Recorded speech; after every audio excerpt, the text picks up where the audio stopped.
السلام علیکم ورحمۃ اللہ وبرکاتہ۔ آج کی کلاس میں ہم پڑھنے والے ہیں سورہ قاریعہ۔ اس سورت کے اندر ہیں 11 آیتیں اور ایک رکوع ہے، تو چلیے شروع کرتے ہیں۔ اعوذ باللہ من الشیطان الرجیم، بسم اللہ الرحمن الرحیم۔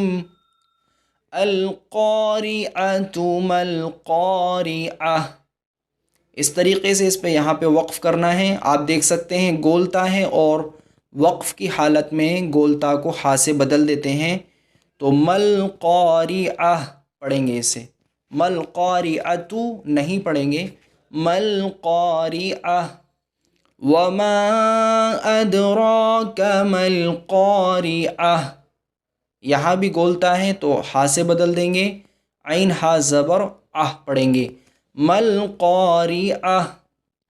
وما ادراک مل قارعہ، یوم یکون الناس کالفراش المبثوث،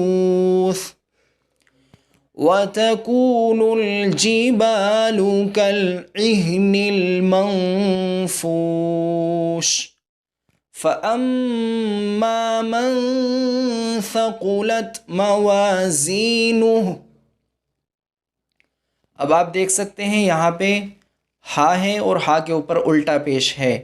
جیسا کہ میں نے آپ کو پیچھے بتایا تھا کہ 5 حرکتیں ایسی ہوتی ہیں جو وقف کی حالت میں یعنی ٹھہرنے کی حالت میں جزم سے ان کو بدل دیا جاتا ہے، تو زبر زیر پیش، دو زیر دو پیش، یہ 5 حرکتیں ہیں۔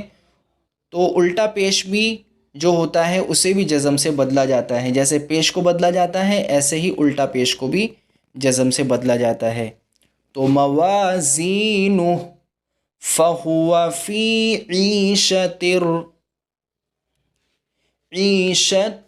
راضیہ، وَأَمَّا مَنْ خَفَّتْ مَوَازِينُهُ فَأُمُّهُ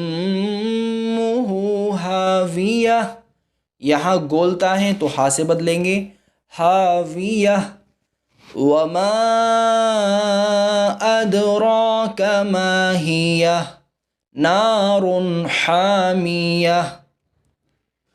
تو آج کی کلاس بھی آپ کے سمجھ میں آ گئی ہوگی، تو چلیے ملتے ہیں ایک نئی کلاس کے ساتھ۔ السلام علیکم ورحمۃ اللہ وبرکاتہ۔